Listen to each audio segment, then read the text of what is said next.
দেশের বাজারে ডলার এখন আরো দামি, অর্থাৎ 27-28 টাকা দাম উঠেছে। 127-28 টাকা $1 দাম। এটা নিয়ে আমাদের এখানে সেভাবে কোনো নিউজ হচ্ছে না। এক লাফে যেটা 7 টাকা 19 টাকায় পাওয়া যেত, যেটা 27-28 টাকা হয়েছে, 7 টাকা 8 টাকা 9 টাকা বেড়েছে। আমাদের দেশে সেভাবে হচ্ছে না। সর্বকালের মানে সর্বোচ্চ দাম উঠেছে, সেটা আমাদের কোনো পত্রিকা নিউজ করে না। আমরা অন্যের পিছনে লেগে থাকি। আমাদের এত দাম কেন বাড়ছে সেদিক দিয়ে আমাদের নজর নাই। আমাদের মানে আমরা জাহান্নামের চৌরাস্তায় চলে যাই, আমরা অন্যের যাত্রা ভঙ্গ করতে ওস্তাদ। এটা হচ্ছে আমাদের কাজ।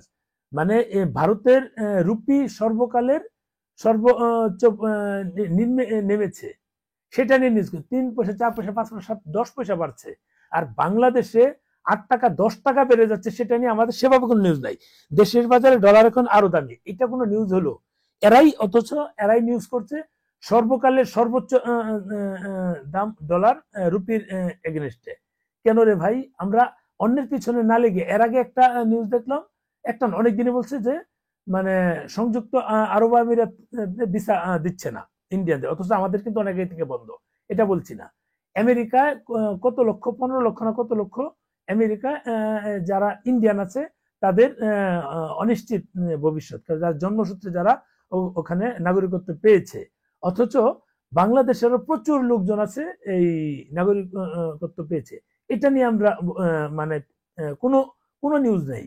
ওদের যাবে, আমাদেরও তো যাবে। আমরা না, আমাদেরকে ট্রাম্প এসে স্পেশালি সুযোগ দিবে?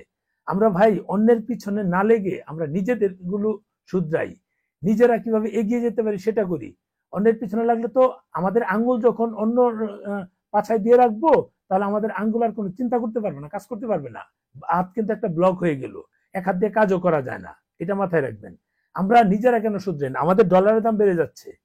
এখন আমি যে ডলার প্রায় কত 2 লাখ টাকার মতো, $2,000 মতো আমার খরচ হয়েছে দুটো ক্রেডিট কার্ড থেকে, যেগুলো 19 টাকা 20 টাকা রেটে খরচ হয়েছে। এখন সেটা যদি 27 টাকা করে দিতে হয়, আমার কত টাকা অতিরিক্ত দিতে হচ্ছে এখন হিসাব করেন।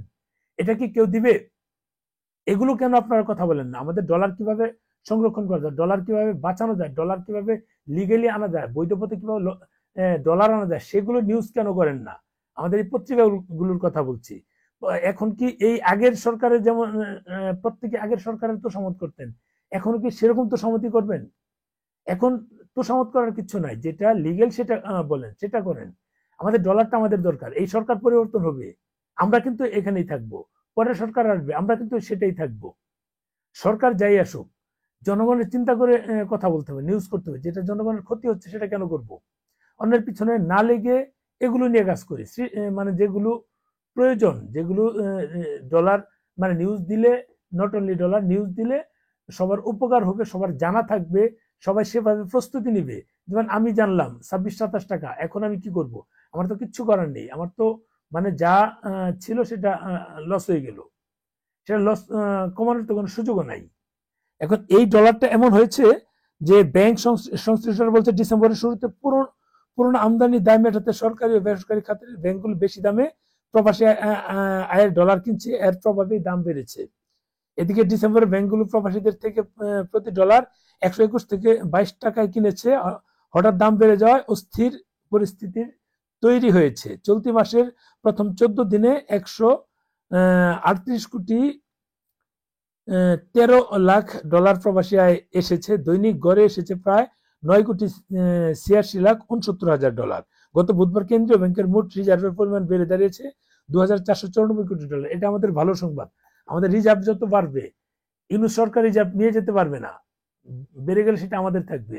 যেমন শেখ হাসিনা নিয়ে যেতে পারেনি, যেটা আমাদের থাকবে। এগুলো হচ্ছে বিষয়, কিভাবে রিজার্ভ বাড়ানো যায়। এই যে আমাদের যে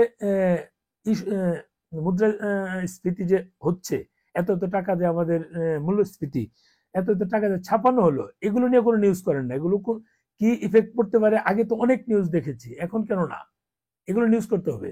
এগুলো না করলে তোরে ভাই যে যার মতো করে সবকিছু, আগে সরকার যেমন এই পাচার করছে, এই সরকার তেমনি ভাবে পাচার করবে, করছে অলরেডি।